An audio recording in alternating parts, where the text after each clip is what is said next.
I am all in, all the time, on purpose.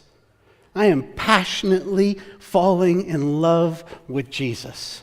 You see, that is the declaration of a celebration of biblical Easter. And I want to spend our time together this morning doing exactly that. I want us to celebrate Easter together. And I want it to be personal. I pray if you have never known a personal Easter celebration before, that today will be the day that by the grace of God, His miracle of grace will come in and capture you and draw you home to Himself.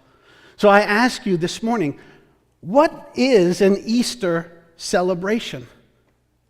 I tell you that for us, a Bridge family, a humble small gathering of Christ followers, it is another day in paradise.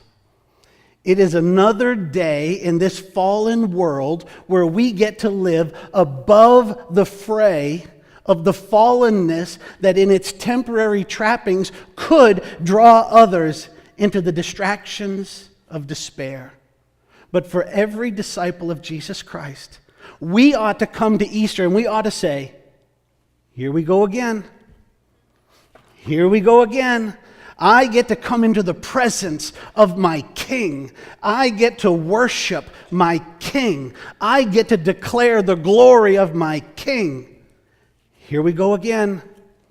I was asked this week, so what are you doing special for Easter? I said, nothing. I said, nothing? All the way down to the shorts and sneakers. Nothing. They said, well, that's not right. I said, well, you know what? It wouldn't be right if you needed to do something to worship Jesus. But how about we show the world what loving Jesus is like all the time? How about we live knowing that He is risen all the time? How about if we love God, love people, and serve the world in such a way that we don't have to put on our Easter best? We just come as fallen, humble servants of God. And we say, Jesus, we love you. And we're jacked up, and we need your help.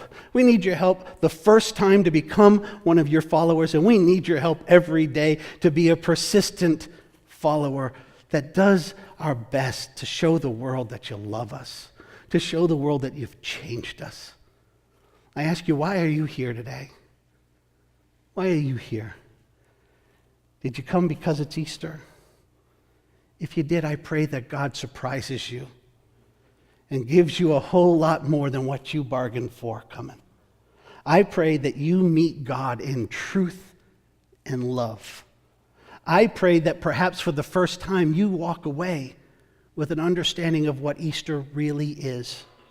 Because you see, to glorify God, to embrace the truth of what we believe of the gospel of Jesus Christ, it will change who you are. It will. And if it hasn't, it hasn't. And that's part of the loving truth of the gospel, is to confront people with the truth and the love of the gospel. And to say, if Jesus is nothing more than a piece of jewelry, or a pile of facts, or some Sunday experience, or some moralistic cleaning up, you don't know Him. See, I think that so many misunderstand Easter because they misunderstand Christ. If you don't know Him, you can't possibly worship Him. And I say it this way, if you don't understand Good Friday, you will be absolutely out in the cold on Easter Sunday. You see, there is no Easter Sunday celebration without a good, or what I call Great Friday redemption. You see, it was on Friday that Jesus said, it is finished. It's on Sunday morning, Easter, as we celebrate it. This isn't when everything changed. Everything changed when He said, it is finished. That was Friday.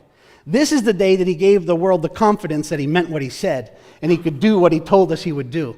But please make no mistake, when it was finished, it was finished. So if you and I don't understand the what and the why of Good Friday, we'll never get the how of Easter Sunday.